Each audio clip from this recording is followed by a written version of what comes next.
thank you all for joining us here today. I hope you all are doing well amongst power cuts and everything. So please also bear with our internet connections as well. But my name is Emma and I'm the Communications Jedi for Good Life X. And we're really excited to have you all here this evening for the fourth session of the Regenerating a Creative Future conversation series. This series of 5 conversations is brought to you by the Creative Economy Program at the British Council, Sri Lanka, and Good Life X, working in partnership with British Council's program, Making Matters, our media partners at Roar Media, and our industry expert, Lonali Rodrigo. Tonight's session is focused on the intercultural dynamics effect on building more inclusive creative economies. So we will be discussing if the process of intercultural dynamics, collaboration, dialogue, co-design, faith, and identity help to build a more inclusive, creative, and sustainable economies. And of course, we will be discussing a way forward as well. I'm honored to present to you the speakers for tonight, 2 of which are Good Life X alums, so really proud. We will be hearing from Imaad Majeed. He's the director and curator of Kacha Kacha. Seetal Solanki, the founder and director of Matter in the UK. Lonali Rodrigo, the founder and lead designer of House of Lonali. And Nicholas Kirutharshan, director of Kälam in Jaffna. And we have our moderator here, Alifiya Mutaher, who is a co-founder of Local Forecast. So without further ado, I will pass it off to Alifiya to get the discussion started. Thanks so much. Thank you, Emma. Hi, everybody, and welcome to this conversation today. It's an exciting and a really diverse set of 4 speakers that we have today.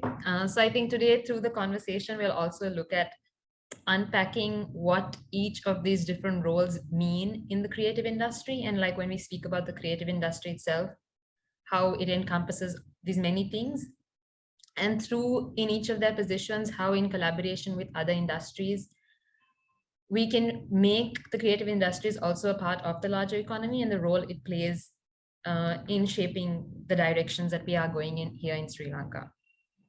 So for the format in today's conversation, Emma, thank you for the brief introductions. I'm going to allow each of the speakers themselves to introduce you to themselves through some of their own work.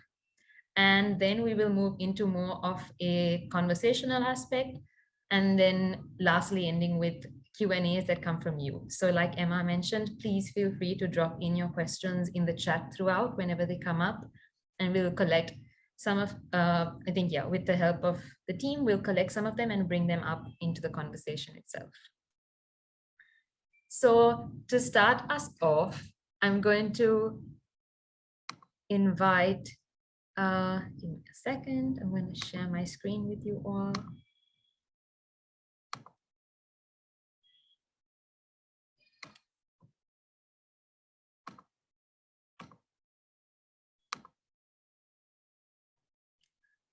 And firstly, invite Lonali to introduce us to this image and what it means to her from her perspective. Hi, Lonali.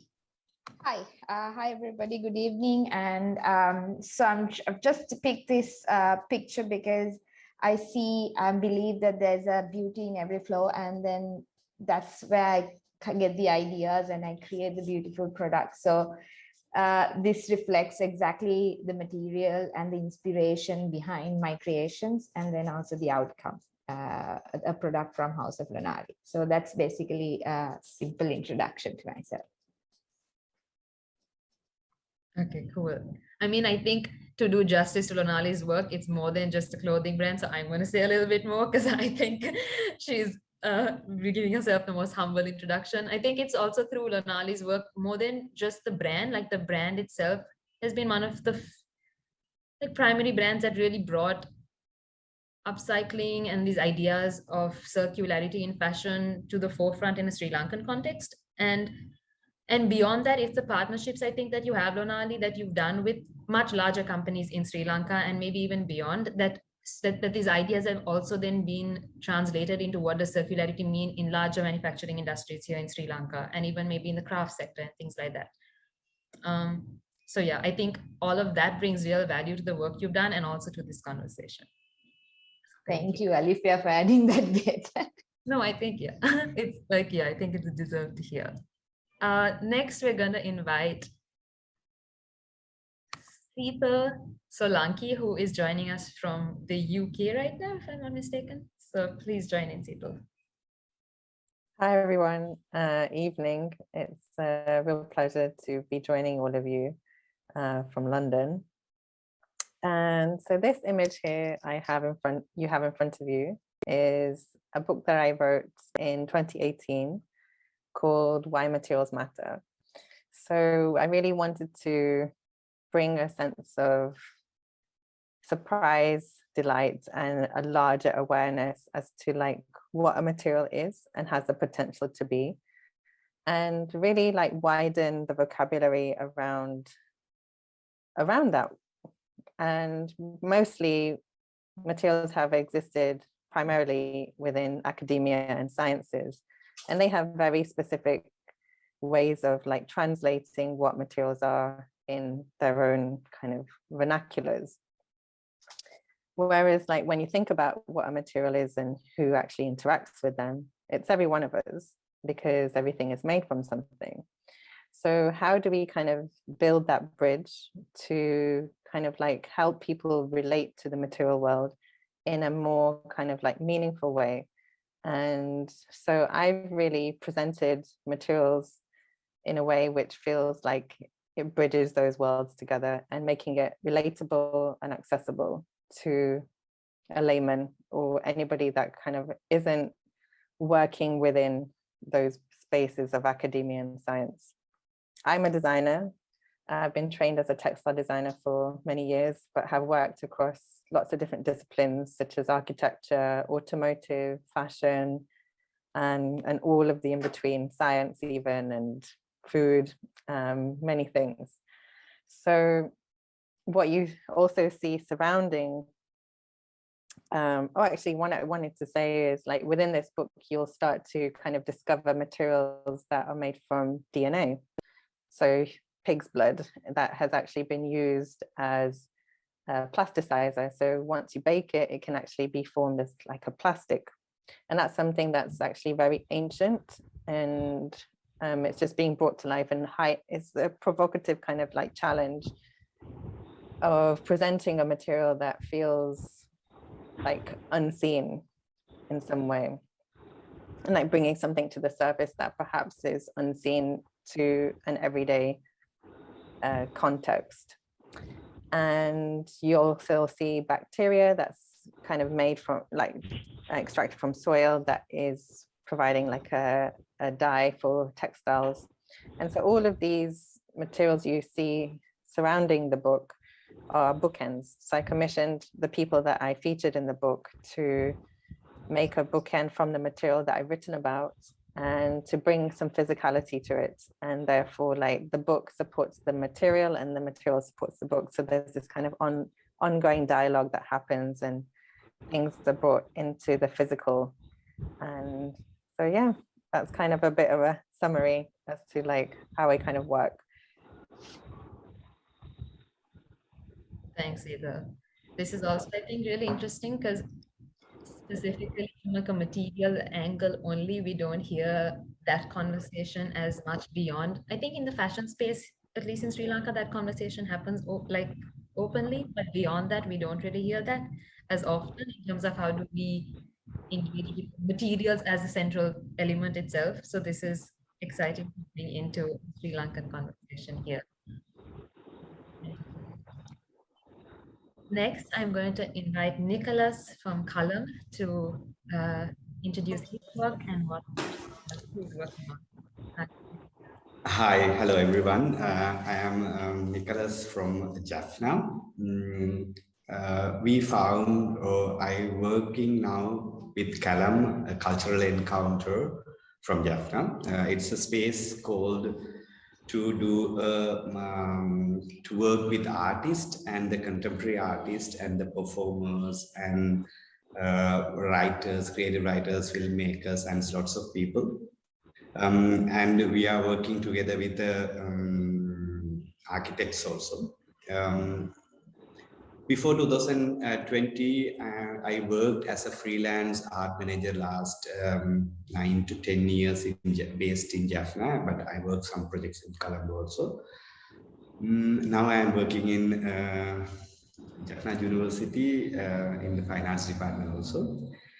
And for this image or this slide talks about the Kälam did a program the early of the COVID periods. We did a program to digital cultural encounters of the own courtyard. It means we are invite artists from Jaffna or those who are migrated or those who are migrated from Jaffna to other European countries or other part of the world. We invited them to share their experience and their works. And that session have 3 different topics. It's one called memory, and second one is heritage.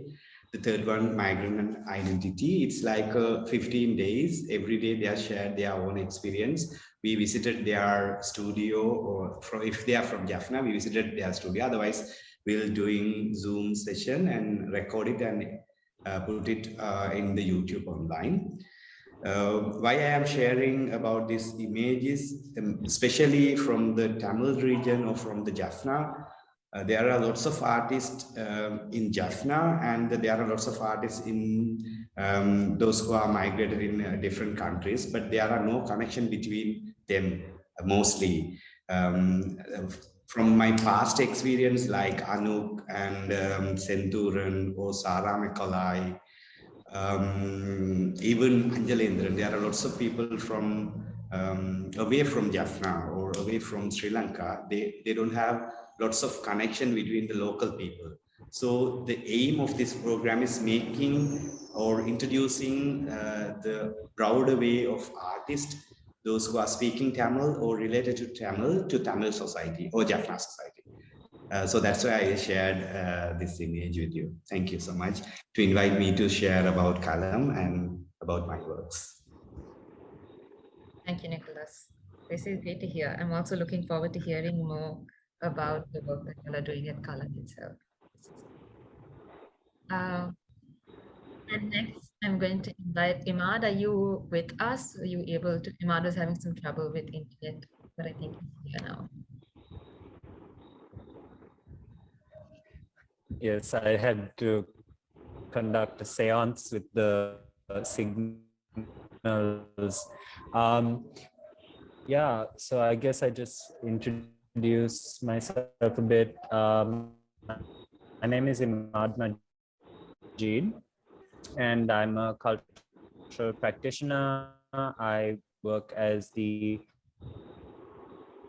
director and curator of Kacha Kacha, which is a new platform that supports musicians outside of the mainstream in Sri Lanka. And my work is quite focused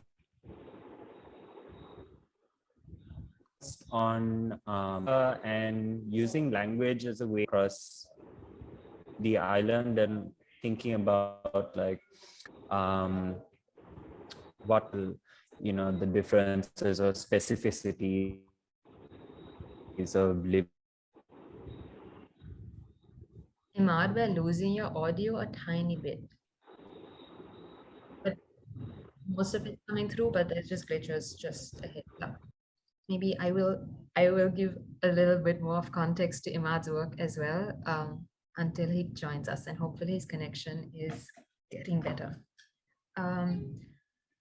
So with, I think, a couple of things like Imad's work with as a cultural producer in the creative space, his work is also really well recognized already and is fairly well established. And I think Imad, as a director of Kacha Kacha, they aim to bring together trilingual artists who perform like non-traditional and unconventional formats that we don't usually see in a Sri Lankan context, and looking at what does it mean when they are brought together in dialogue with each other in usually working class bars and spaces that also then open up spaces in the city in new ways, and how we experience Colombo city, and also as the city changes and develops, how do we start retaining and creating memory and relationships with these places?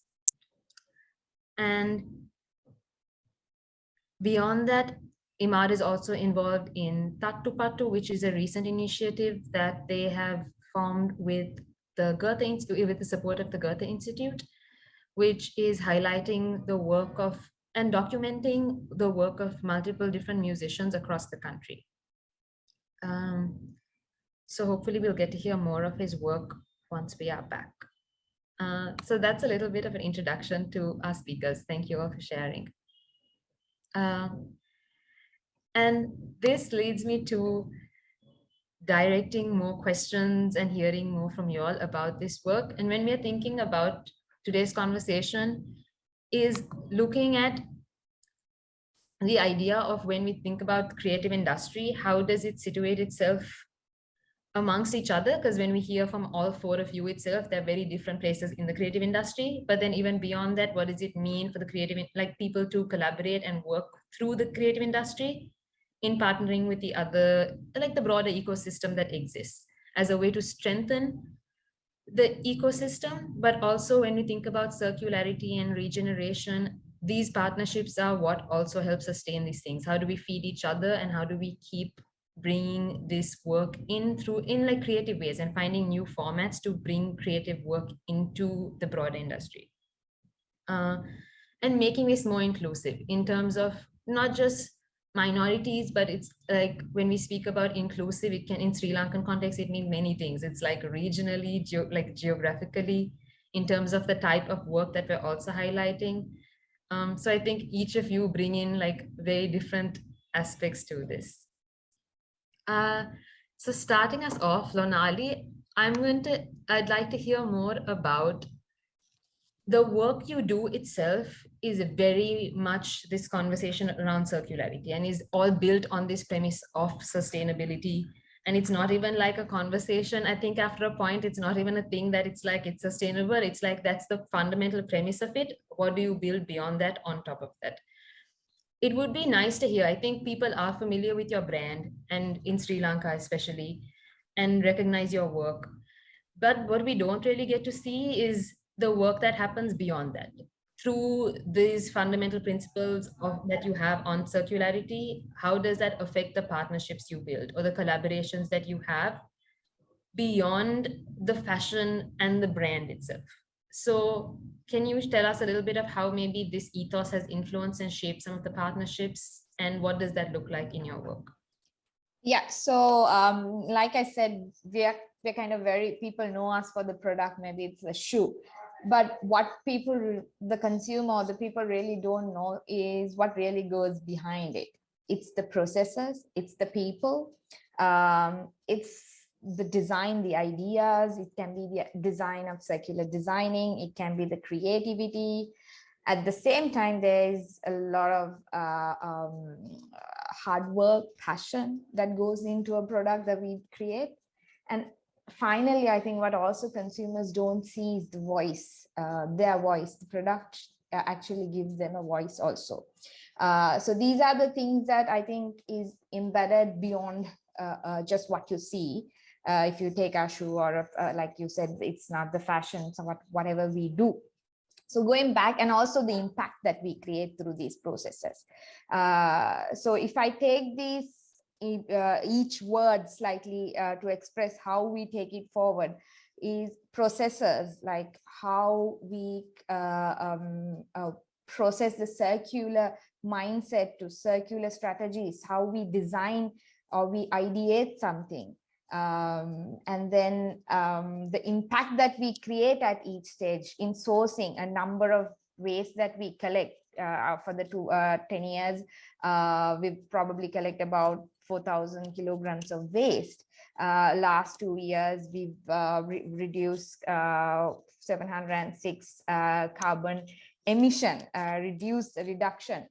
So what we have in the product is all combination of all this.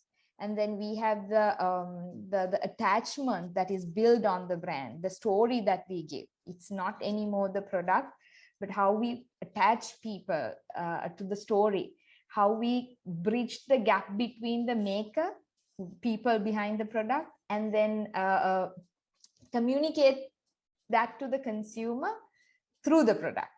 And that beyond that, I mean, after the wearer wears it and then you communicate it to another person. So it's all embedded in the product. I think this is everything that is embedded or beyond what you see in our product, basically. And I'm curious to also hear beyond, like there's a lot of partnerships that you have made that you do through maybe in a consultancy model.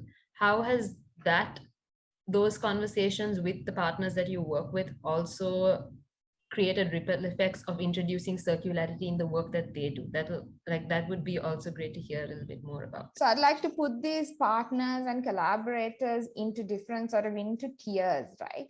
One is the backward tiers, which is one is our sourcing partners, so who have waste basically. They become our direct partners because they source, they give us the waste. Sometimes they become our clients as well. But mainly the partnership becomes that sometimes in sort of a collaborative partners. These are not just sometimes corporates who have waste, but these are also sometimes livelihood who sell waste, people who sell different types of collect, segregate and sell waste. These are all our partners in sourcing side. Then we have the makers. These I would actually not call them our partners or collaborators, even though they are, but they're more like family who actually upcycles the product. So it can be the community, sometimes it's the traditional artisans, and sometimes just the skilled women at home, they can actually knit something, they can do some embroidery at home, they just want to earn an extra income by being a part of our value chain. So this is the back end here. And then we have the forward people where there are clients, corporates. So what we try to do is we sit in between and try to connect these dots basically. And how we do it with the corporate is we try to basically, one good example is the most recent project that we did with Sri Lankan Airlines, where they had waste. They had a waste aircraft. As in not the aircraft, but they were giving out an aircraft and the interior was all branded. So they had to throw it out, burn it because it's branded. So that waste was given to us. It was very challenging, really fun. We took that, we designed. So our job is the creative side of it. We want to think creatively, we want to design something. We also think, okay, not just using the waste, but also how do we make it a better product, a better product for the consumer as well. We just don't want to produce something, that is not needed to this world. So we start off with that point and we design something, we work with the makers, and then we give it back to, in this case, we gave it back to Sri Lankan Airlines. So what we take is to corporate, especially our clients. So we have the retail partner, like the consumers. But what is most important is right now for us is we are looking at a sort of a corporate clients who doesn't think this way, who really didn't think waste can be brought back to life.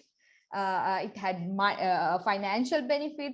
It had a marketing benefit. The marketing department is super happy to talk about it, right? So how each one saw the value of our process.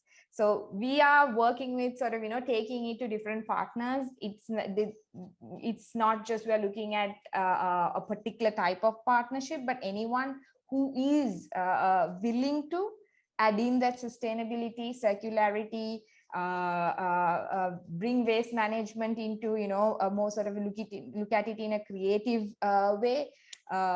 So those partners are really valued. At the same time, I think very important to say the peers who are also another bunch of partners we have. It's the like-minded brands, Colombo Design Market, the retailers who are also helping, who are also promoting sustainability, design, circularity, to actually, it's so 5 years ago it was different, but right now the peers are really like strong, and it helps to make a bigger voice. So I think those partnership also helps to take the whole holistically, like pitch it to go and corporate, say it's not just me doing it anymore, but this is here, everybody is doing it.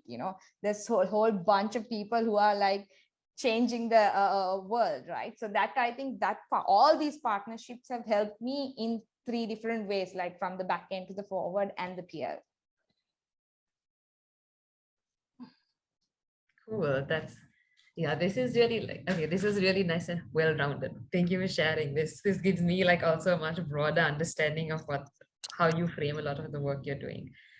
It brings me to Seetal.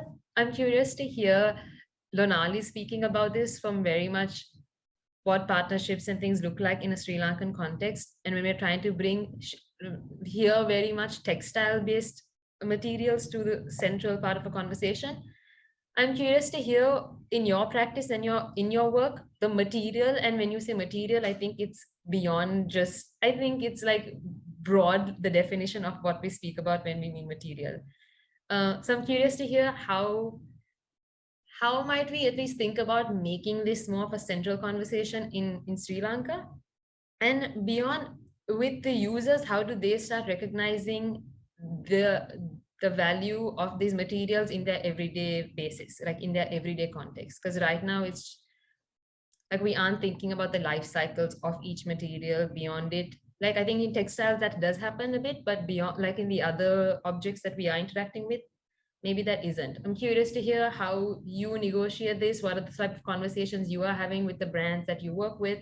And I've seen really interesting projects, workshops that you're doing with much broader, like bigger projects with like Nike and things like that. So what do those conversations look like? And how do you see, I mean, I'm curious to see in relation to what Lonali is also saying, how your experiences might differ. Yeah, thank you. It's really insightful to hear your perspective, Lonali, because it's the same here.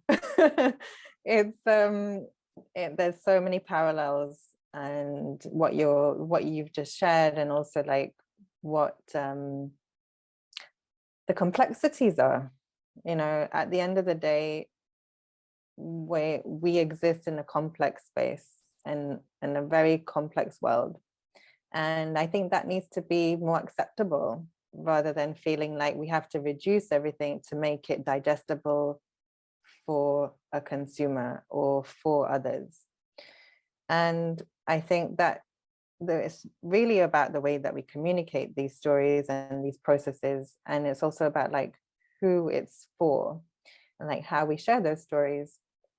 Because I think the fashion industry is a very layered and complex world, and when you add textiles on top of that, it's even more complex. And so, I mean, I've worked in those industries for many, many years, and so I understand like the angles and like layers and dimensions at which you have to kind of work within. So I think there's one side, complexity needs to be more acceptable. And then another side is also about like how we translate those life cycles, those processes, and also outcomes. And also depends on who we're speaking to. So therefore the language differs in terms of like who we're actually trying to like involve within these conversations, because these conversations happen outside of the design sector, for example. We can't just live in this bubble of like designers speaking to designers, and that's the only space we exist in. We have to speak to farmers, we have to speak to agriculturalists, we have to speak to, because that's where like the textiles actually originate from. What language do they speak? It's very different to say how a designer speaks. Maybe we also need to speak to an environmentalist, an economist, someone in production, for example. And those conversations are so varied. And I've even like changed my title. Instead of calling myself a designer, I actually call myself a translator, And if you think about like how materials are a conduit between all sectors and everybody and all the in-between, we're a conduit. And I consider myself a translator because I have to speak to so many different people, but also have to translate materials into lots of different spaces. And so really it's about like what stories we should be sharing or want to be sharing and who it's for. But also there's many conversations to be had in these spaces and the various languages that need to be spoken and understood. But I wouldn't just limit it to vocal or written. For me, it's multiple expressions. You know, like when you think about how we can translate a material, it can be like soft, it can be solid, it can be like liquid. There's so many forms of expression that these materials can be like realized. So that's a whole other language in itself. And so on one side, we have to speak to materials or listen to them, but also like understand their potential within these spaces as well. So it's a conversation with people, but also with materials. And like, how do we kind of like start to have that kind of intersection emerging, and how do they start speaking to each other? It's not just through voice, it's also through process. It's also through other people from other industries, and like how that can be kind of reimagined so that we are being more holistic in our mindset and also our approach. So it's a really wide, complex conversation. And within the textile and fashion industry, it's deeply layered. And you have to go from like where it's grown to where it ends up, and like who's accountable for where it ends up. And that's a whole other conversation, a very political one, but it's still part of the same story. So at what point do we start to kind of realize who's responsible, who's accountable, how do we share these stories, and who is it for? So it's very wide, but I hope that's kind of at least a little stab at like trying to respond to something that feels like it's generative, you know, it's always evolving, I think this. Do you have a recent project or example where you had of this idea of like the stories that you can create of the materials? Is there something that you've recently worked on or like navigated, or in like in this translation, what that might have looked like? Sure, yeah. Maybe I can express it in this way as well. It's everything that we do is trying to really unravel and unpack what something is made of. And so that can be a place, an object, a person. And it's very metaphorical, but it's also very practical. So there's this project we had in Bali with a hotel called Potato Head. And so we were invited to basically map the island of its materials and craftspeople and skills, and really understand like how that can be integrated and implemented into the hotel's like interior, like its makeup basically. So having navigated all of that and understanding like how to maybe like process plastic, there's much of it there. It's one of the 5 Jayas, Indonesia. So actually what I will add to that is the hotel needed to be designed only with materials that came from Bali and Indonesia wide. So very limiting in terms of its remits, but also that those parameters often like lead to so many innovations.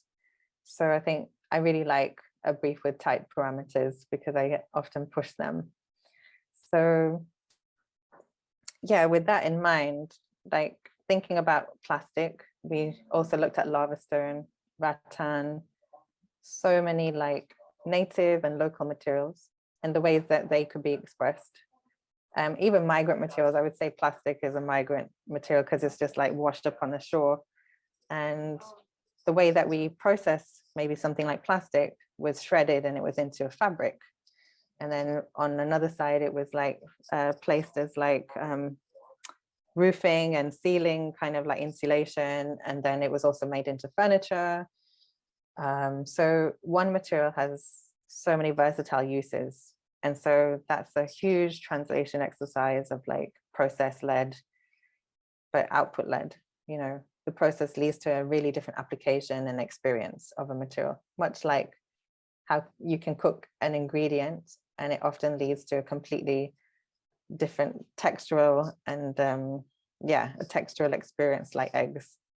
I will use eggs as an example. It can be poached, fried, baked, scrambled. That's how we work with materials. And so they have just a very different application or experience. And so hopefully that gives you some insight into like how that can actually be manifested. Yeah, that's cool. I like the translation you did with the eggs as a that was a fun one. So here we were speaking a lot more about like tangible materials, even with Lonali. I think like when it comes to like circular, we have something tangible to work with. And then when we think about some of the work I think Nicholas and Imad are doing, which are more in the creative, it's what does circularity or regeneration mean in cultural production and in the work that we're doing? What does it mean to build communities that are circular and regenerative? And Nicholas, I think with Callum, it was y'all started the physical space in 2020. Yes, that's right. Yeah. I'm curious to hear from you what the role of physical space has meant or how has it differed, because I think Kälam existed even prior to that in some other forms. So maybe hearing more about the role physical space has meant in building community and what does it mean in regenerative, because you spoke about these examples of having an event that's helped connect diaspora that previously did not exist. So curious to hear more about what that's meaning for you all now. Yeah, thank you. Kälam Kälam opened in 2020, February 18th. Like within after 1 month, the COVID came. So it's a little bit difficult to work as we planned, because before we had a plan to start we are fully funded by Goethe Institute. So we have a plan to start a language course with a side to support for our works from that earning. Till it's not happening because for the COVID issues and finding the teacher issues, and so it's going on process works. Till now, the Goethe Institute supports for us to do our works, the one thing. And to working before the Kälam, I am working with Goethe Institute like a freelance art manager with the Jaffna community to develop with artists. Like I am working with the contemporary artists and the contemporary photographers and performers and the visual artists and all. So from that experience, I already have a connection with them, and but they need a space or alternative space to work or to meet and work and create their works and all. So we opened Kälam. Our aim or our vision is to working like an alternative space in the art sector in Jaffna. So I'll put some highlights of our recent projects. It will help you to understand about the Kälam's work in the cultural sector in Jaffna. We work with a photographer called Thammawalan Tilakshan from Jaffna. He's a photographer and the Photography Society is Jaffna's founder. And he's working with Pallakadu elephants and do a show for us at Kälam, Pallakadu elephants story. That's after it's environmental basic photographs, how the elephants eat the dam and how that dam space or how that wastage space make our society or make the elephants ill and kill the elephants and change our environmental sector and all. So it's also like always photographers work with the aesthetic and the more cultural sides, but it's the alternative sides to working with the environmental photography. So we encouraged him to work. And the second one is, I already mentioned about that cultural encounter projects with the online streams. And third project I'm going to tell about the Ahilan's Poems Show. It means poetry exhibitions. Ahilan is the well-known Tamil short poem writer from Jaffna. I think he published 5 books, and he's a art historian and a little based on the visual art sector. So he always creates his poem with a visual image or visual elements. So he always have that attention on that visuals, and he always have a image on that visual. So he approached us to do a show with that images.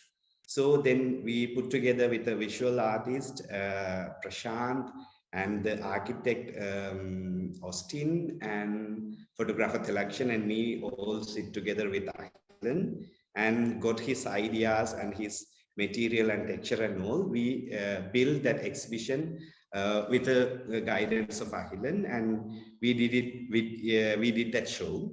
That's the first show in Tamil industry with a poetic visual exhibition in South Asian region.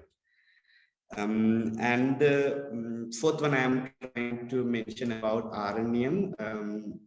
Before I started to work with Kälam, before I am working on 2014 onwards, I am working with some contemporary artists, those who are involved in the dance, and they took a part in different dance workshops conducted by Goethe Institute. And then they have such a knowledge and such a skills on them, but they don't have a space to perform, or they don't have space to rehearse. So we are trying to put them together as a creative name called Aranyam. It's a contemporary dance group from Jaffna. They starting to create their dance pieces with the Ahilan's poem. So they did a show at Kälam in 2021, and they performed in last Columbus Corp, and they performed in Imaad Kacha Kacha Festival in 2021, and they performed in the university's theater festival and so and so. So it's like engaging the artist, or they put some efforts for the contemporary artists to create their own pieces through some financial support and mentoring and all. So these are the main works, and the other one is from the Jaffna or from our culture side. Normally people are not more supporting or more working with queer people. So they don't have a safe space to meet and discuss their issues and do the workshops and celebrate their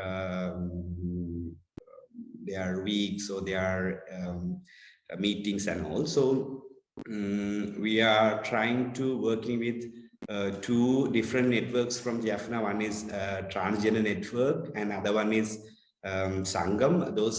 These 2 are the two groups are working together with Kälam, and we created or we are also working as a venue partner for them for the Festival 2021, and we gave our space and our technical support and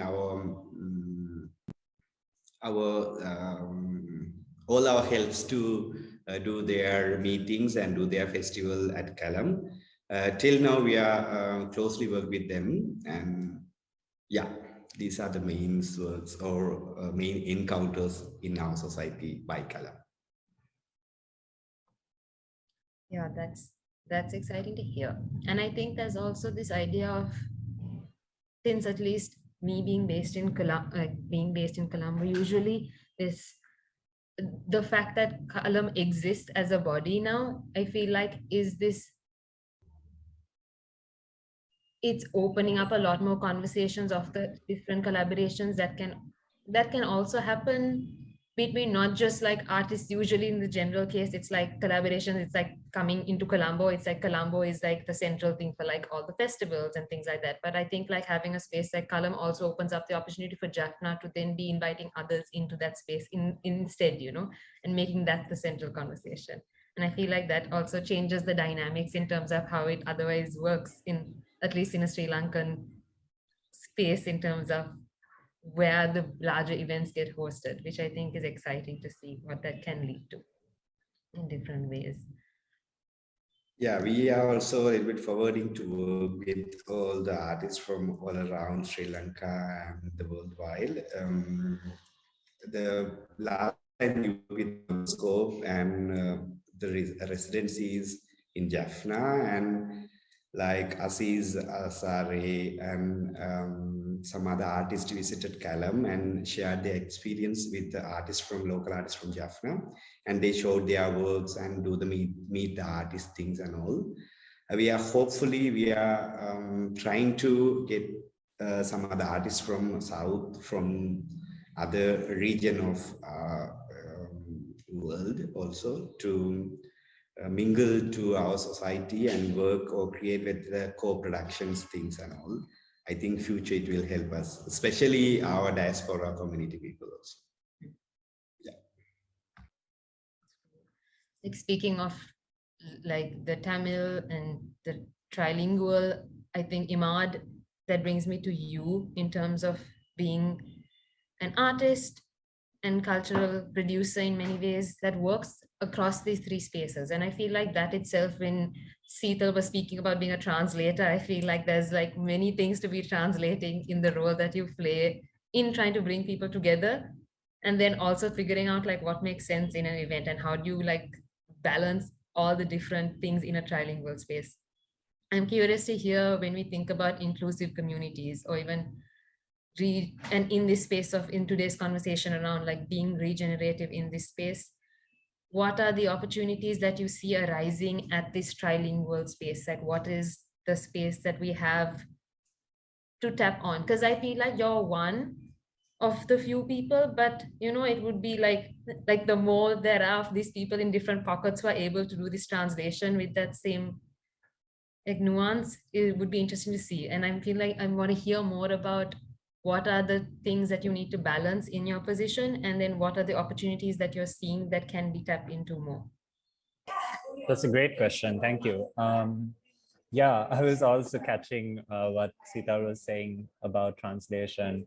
I think things that I've learned is that translation is really difficult work, especially when you're talking about very literal language across these cultures that we have in Sri Lanka. You know, the Malay language, for example, we kind of entirely forget about that, you know, and even Malay people themselves are not really, there's a whole generation that's sort of losing language. And in Sri Lanka, you have this sort of art world that's the art world that connects with the rest of the world is so English focused. And then within the local scene, you have more of a focus on singular language, right? So I think what's interesting is being a part of a diverse group of artists like the Packard, which is also a space at which, you know, we have artists whose first language is Tamil, whose first language is Sinhala and such. And so we've learned just from trying to work collectively or collaboratively that this idea of translating in itself is not really what's enough. Like, I think as artists, we have the privilege of being able to attempt to transcend language, right? So what does that sound like? What does that look like? What does it feel like when you have artists addressing that in Sri Lanka, language is a root trauma.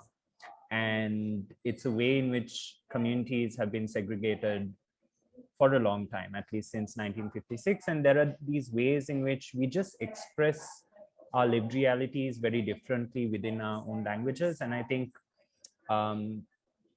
as artists, there's a lot of potential to try to bridge that. And I think for me, in terms of who does translation well, I think the Museum of Modern and Contemporary Art Sri Lanka right now is really leading the standard for that, because their approach just in and of itself of, you know, art history and spending years of research before they do a show. They also spend so much time working with translators and translators who are engaging with this art history and with the artist community. And I think they've set a great example for how you can bring, like from their first exhibition, 100,000 Small Tales, you have a great example of how you can make intelligible these art histories that are coming from different communities in the country in these three languages, and kind of help bridge that understanding. I think that was a pretty monumental exhibition, and it's great that that space exists. I think there's a lot of potential in a lot of these community spaces tend to be quite hyperlocal. Like Tirtha is very specific to a certain group of artists, and then Kälam is of course kind of you know, focused around the people of its community. So I think, as you were saying, this idea of like collaborations across these spaces, you know, between the North and the South, between the East and the West and such. I think those, through what we can learn from the MMCA in terms of facilitating translation, that's there, that's good. But I think there's also potential beyond just literal language. Like as artists, you know, there's so much we can communicate visually using just motifs from our own like cultures as well, that can have, I think, a regenerative potential. Like I interpreted regenerative more in the sense of like healing, which is why I was referring to language as a root trauma. So I think that's really necessary to, and I think conversation, collaboration, and care are key to that. And I'm interested in keeping those in mind in my own work and the projects I'm involved in, and hope that more people kind of connect with that and engage with that. Thank you. Thank you for that. This idea of what regeneration looks like in all these different spaces has been interesting when I was also thinking through this conversation, because it changes so much when you speak about like regeneration as being healing, whereas then there's like in circular economy, what does regeneration looks like, very different things. But thinking about how they might also all connect through these different industries is like, I mean, if I may add to that, like if you're thinking of it simply in the terms of cultural production, right? Look at what happened to the film industry the moment that the Civil War broke out, right?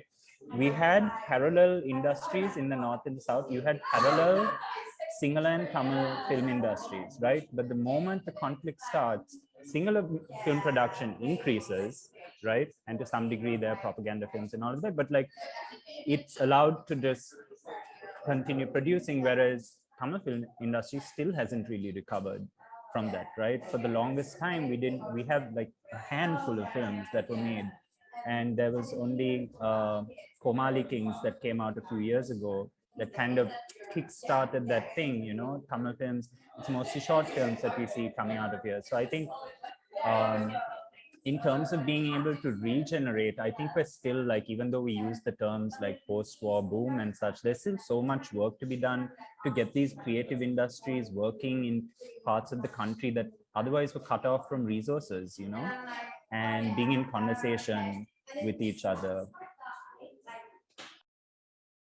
Thank you for sharing that. I mean, yeah, I think that's a really important aspect when we think about regeneration. What does that mean? And there's a few questions that are coming in from the chat, which I do want to bring in. Nicholas, this one's for you. They're asking, how do you navigate cultural resistance you encounter when advocating for unconventional topics? I think, and they're saying similar to gender, I think maybe in reference to also the work that y'all were doing with queer communities and maybe the transgender communities. How are y'all navigating that? Or is there resistance? What does that look like in the work y'all are doing?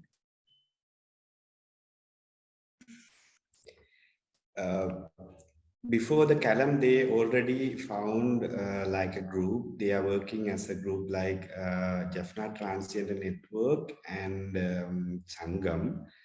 But they don't have a safe space to meet or celebrate their meetings or weeks or celebrate their festivals and all. They are like they are always to hire a place in the hotel or some other areas and do their meetings, and they left. They never do the annually meeting or monthly meets together and discuss their issues and some not like that. So like 3 years before, me and Jan discussed about that. If we are opening a place in Jaffna, surely we will always accommodate them to do their workshops and discuss about their problems and or to improve, make their creativity or ask them to do their own production on art field, especially from the Tamil sides. Like last 3 or 4 years, lots of outsiders to speak about them and do the artworks or other write-ups and everything on behalf of them.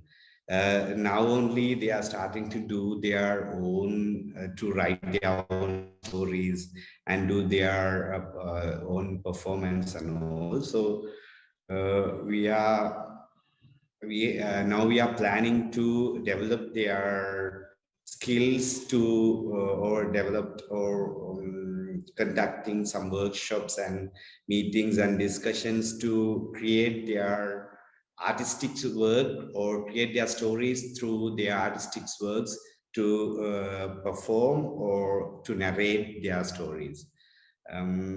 It's ongoing works now. I think within next 2 years or next 3 years, it will have surely some outcomes from this works.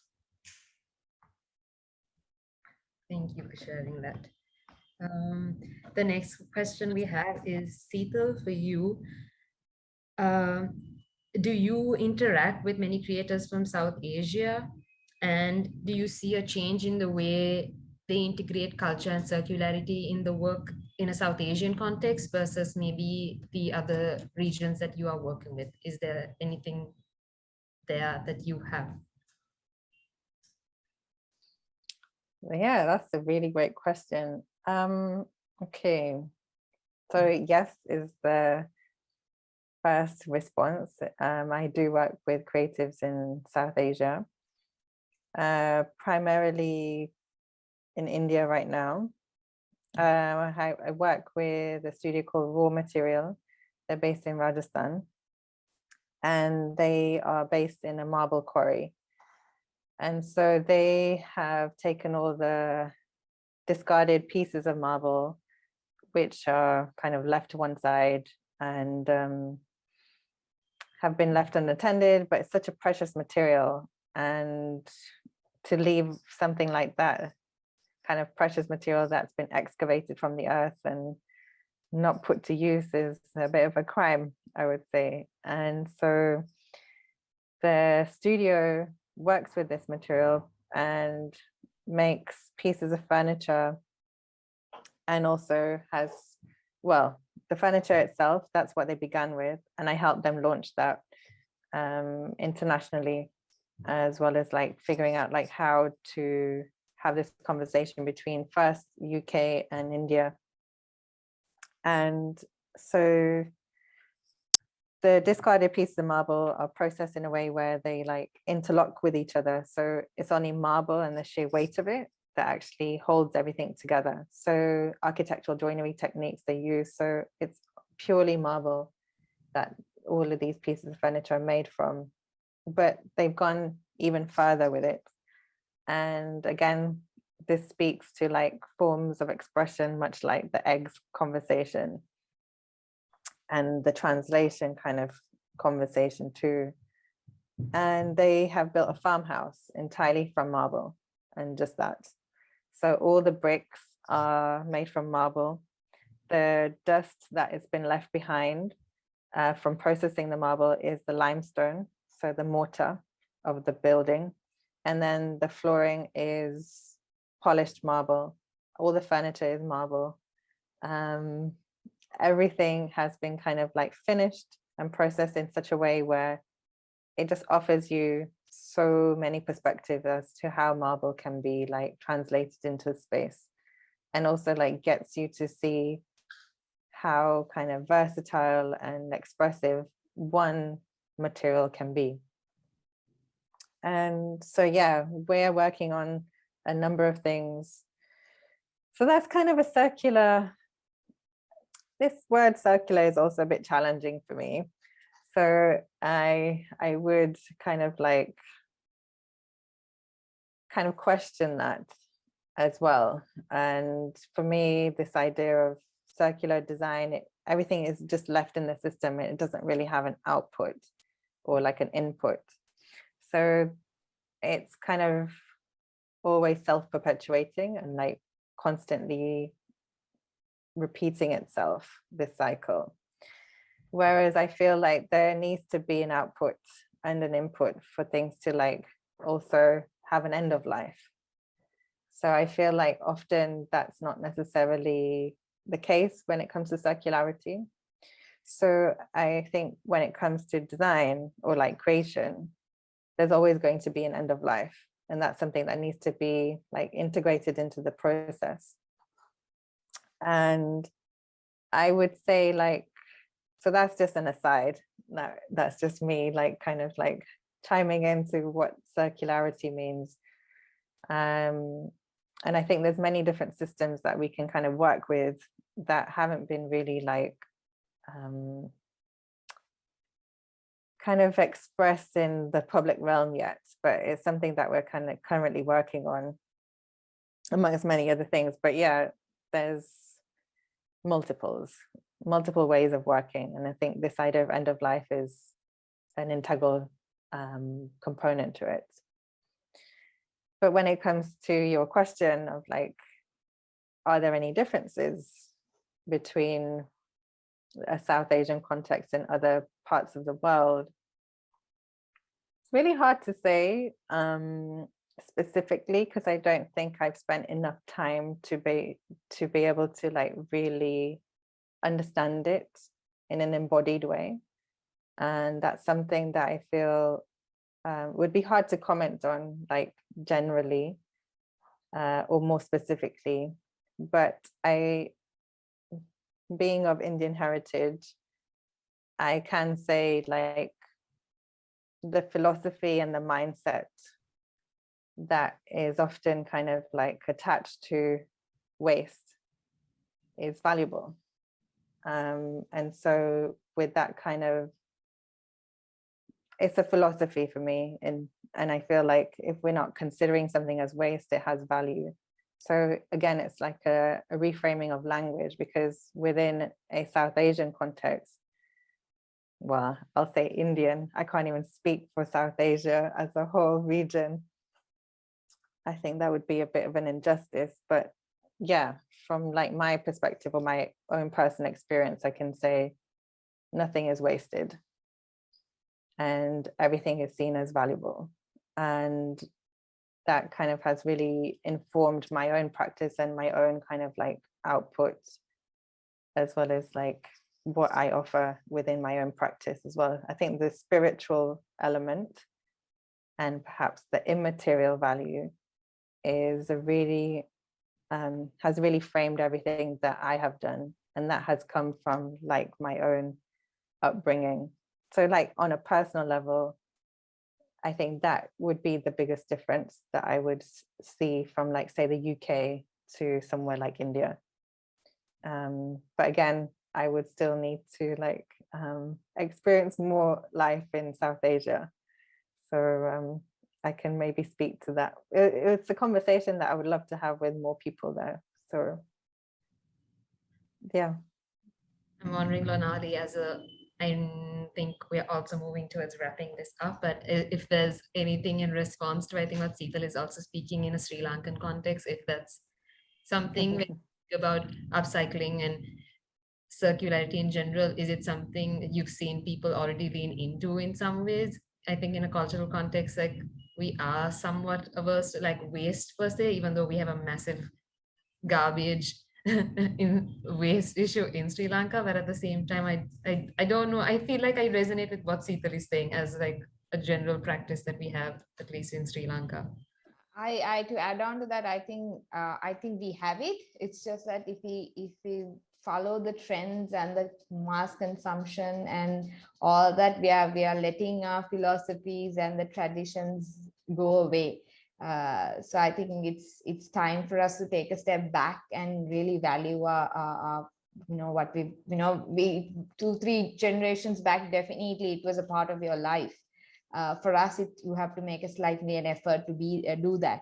But if you go forward, I want to ask the question. Sometimes you think in a way the younger generation are more definitely more aware than us, and they're more active as well, because probably they are living in it and they're feeling the consequences more than us. So maybe the next generation will actually change it too. But definitely it's in us. It's just that we are letting it go. That's the sad part of it. True. With respect to time, I am going to bring this conversation to a close as we explored circularity and these ideas of regeneration in these different spaces in the creative industry. I think some of the things I really like this idea of like translator, Seetal, that you brought out. And I feel like in all our work, I think in like Lonali, even your work, even in Nicholas' work, I feel like that's like a interesting terminology that works for all these spaces. And how we, especially as like practitioners who are producing this. So Emma, are you around? I'm going to invite you in to help us wrap this conversation up. Thank you so much, Alifiya, and thank you to our speakers here, Imad, Seetal, Lonali, and Nicholas. It's been a fantastic session, and really glad there's so much that came out of it. So we will also be posting the recording on our YouTube page. It's on our Facebook Live. We'll be up on our podcast for you all to listen in if you missed anything. I know our connection is everywhere these days, but I've dropped a feedback form in the chat here. If you have anything, any comments, anything to share with us and our speakers here, we are happy to hear it. And the link to register for our last session will be next Thursday. So really looking forward to it. Thank you again to our speakers here. It was a really great session.